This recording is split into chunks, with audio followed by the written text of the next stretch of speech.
Assalamualaikum warahmatullahi wabarakatuh. Saya Nadia Kamilalita, NPM 1733, akan mempresentasikan seminar proposal saya yang berjudul Peranan Mikroalga Spirulina plantensis dalam pengolahan air limbah domestik menggunakan oxidation disk alga reaktor dengan sistem kontinu. Dengan dosen pembimbing Ibu Ais Nurul Hidayah, STMT, PhD. Untuk outline pembahasan pada kali ini yaitu mencakup 3 bab, bab 1 pendahuluan, bab 2 tinjauan pustaka, dan bab 3 metodologi penelitian. Langsung saja kita lanjut ke latar belakang dari pembuatan proposal ini. Nah, seperti yang kita ketahui bahwa air limbah domestik yang dilepaskan ke lingkungan mengandung zat organik yang tinggi sehingga dapat menurunkan kualitas air. Oleh karena itu, demi menjaga kualitas lingkungan, air limbah domestik harus diolah terlebih dahulu. Salah satu teknologi yang dapat digunakan untuk mengolah air limbah domestik yakni teknologi oxidation disk. Oxidation disk ini merupakan unit pengolahan biologis dengan kemampuan removal yang cukup tinggi dengan konsentrasi mikroorganisme relatif kecil, suplai oksigen dan pengadukannya berlangsung secara alami. Penggunaan mikroalga Spirulina plantensis pada pengolahan air limbah domestik. Mikroalga Spirulina plantensis ini memiliki ketahanan hidup yang tinggi karena dapat bertahan di keadaan air yang memiliki pH dan salinitas yang tinggi. Teknologi oxidation disk alga reaktor. Kemampuan removal yang cukup tinggi ditunjukkan dengan penambahan alga pada oxidation disk alga reaktor, sehingga proses ini dianggap efektif. Maka, berdasarkan hal-hal tersebut, penelitian ini bertujuan untuk mengetahui efektivitas mikroalga Spirulina plantensis pada pengolahan air limbah domestik dalam menurunkan kandungan BOD, nitrat, dan fosfat dengan menggunakan oxidation disk alga reaktor secara kontinu. Untuk manfaat penelitian, yang pertama yaitu memberikan informasi mengenai peranan mikroalga Spirulina plantensis pada pengolahan air limbah domestik dengan menggunakan odar secara kontinu. Kemudian dapat memberikan informasi mengenai pengaruh variasi volume limbah serta kecepatan rotor pada pengolahan air limbah domestik dengan menggunakan odar, dan dapat dijadikan tambahan informasi untuk penelitian selanjutnya. Untuk ruang lingkup penelitian yang pertama yaitu sampel air limbah yang digunakan berasal dari air limbah domestik yang berada di Kali Upan Veteran Jawa Timur. Kemudian yang kedua menggunakan mikroalga jenis Spirulina plantensis. Kemudian yang ketiga, penelitian dilakukan dengan menggunakan odar dengan sistem kontinu. Untuk sampling time-nya dilakukan pada hari 1, 2, 3, 5, 7, 9, dan 10 pada siang hari dengan parameter yang telah ditentukan, dan setiap variabel dilakukan running selama 10 hari. Tinjauan pustaka yang pertama yaitu air limbah domestik. Air limbah domestik ini merupakan air limbah yang berasal dari usaha atau kegiatan pemukiman, rumah makan, perniagaan, maupun apartemen. Air limbah domestik ini dapat dibedakan menjadi dua jenis, ada grey water dan black water. Grey water ini merupakan air limbah yang berasal dari cuci dapur dan cuci mandi.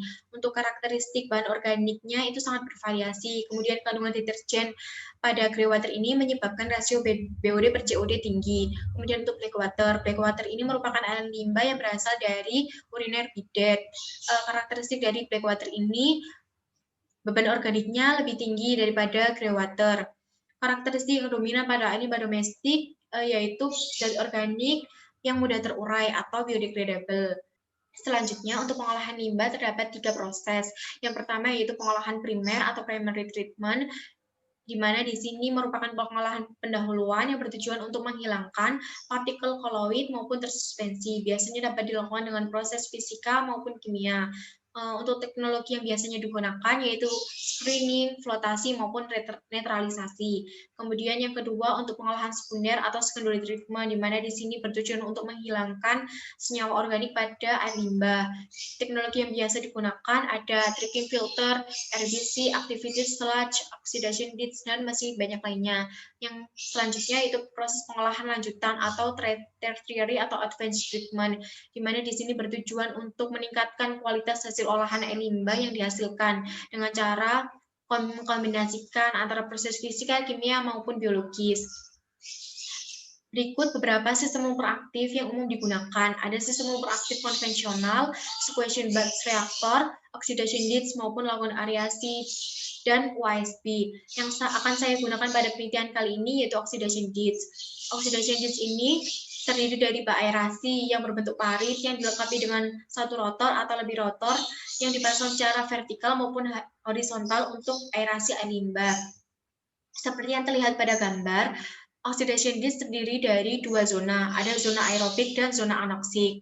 Zona aerobik merupakan zona setelah melewati putaran rotor. Di sini terdapat bakteri autotrofik yang akan mengubah amonium menjadi nitrogen, nitrit menjadi nitrogen, dan nitrat menjadi nitrogen. Selanjutnya ada zona anoksik. Zona anoksik, zona sebelum memasuki putaran rotor. Pada zona anoksik ini terdapat penambahan oksigen secara langsung maupun tidak langsung. Pada zona anoksik terdapat proses denitrifikasi atau proses penghilangan nitrogen. Selanjutnya, untuk oxidation disk alga reaktor. Oxidation disk alga reaktor adalah proses pengolahan secara biologis dengan memanfaatkan alga dengan interaksi simbiosis antara bakteri heterotrof dan sel-sel alga yang hidup di perairan. Pertumbuhan mikroalga yang berlangsung secara baik dapat ditandai dengan perubahan air limbah menjadi warna hijau. Selanjutnya yaitu mikroalga Spirulina-Plantasis. Spirulina-Plantasis ini merupakan jenis mikroalga yang masuk ke dalam golongan Cyanobacteria bersel satu berbentuk spiral dengan warna hijau kebiruan. Menurut penelitian Dolata Badi, dalam mikroalga Spirulina-Plantasis ini mampu meremoval TDS, BOD, total hardness, calcium hardness, magnesium hardness pada air sada. Selanjutnya, faktor-faktor pertumbuhan mikroalga. Yang pertama yaitu intensitas cahaya yang akan digunakan untuk proses fotosintesis. Selanjutnya ada suhu optimal untuk media kultur alga yaitu 20-30 derajat Celcius. Selanjutnya nutrien. Mikroalga akan memperoleh nutrien dari air laut yang mengandung cukup lengkap nutrien. Selanjutnya ada salinitas. Salinitas ini bisa diatur dengan cara pengenceran dengan menggunakan air tawar. Selanjutnya aerasi. Aerasi ini untuk mengadukan agar tidak terjadi pengendapan. Selanjutnya ada pH. pH optimal yang dapat digunakan yaitu 6-8. Selanjutnya untuk penelitian pendahuluan, ada 3 penelitian pendahuluan seperti yang dilakukan oleh Adiani 2016.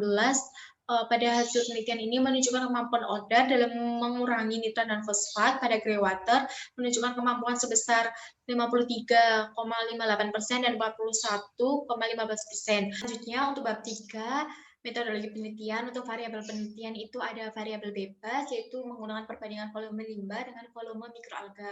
Ada tanpa alga, ada 1:1, 1 liter limbah, 1 liter mikroalga, dan 1:2, dan 1:3. Untuk variasi kecepatan rotor digunakan 40 rpm dan 60 rpm. Kemudian untuk variabel tetapnya ada volume reaktor dengan kapasitas maksimal 250 liter. Kemudian ada air limbah domestik, kemudian jenis mikroalga yang digunakan yakni Spirulina-Plantasis, kemudian dan bentuk reaktor. Untuk variabel kontrolnya ada pH dan suhu. Suhu berkisar di antara range 34-37 derajat Celcius. Untuk pH-nya 7-8. Kemudian untuk parameter uji ada parameter utama dan parameter pendukung. Untuk parameter utama ini terdiri dari DO, BOD, nitrat, fosfat, serta klorofil. Untuk parameter pendukungnya ada pH dan suhu. Kemudian untuk alat dan bahan. Untuk alatnya ini terdiri dari oxidation disk alga reaktor, ada aerator, ada bak bening, kemudian ada lampu untuk kultur mikroalga, ada pH meter, ada termometer, ada brush aerator, ada luxmeter untuk mengukur intensitas cahaya. Untuk bahannya ada mikroalga, jenis Spirulina-Plantasis, kemudian ada air limbah domestik, kemudian ada pupuk NPK, E4 perikanan, ada garam laut, dan ada air TDS 0.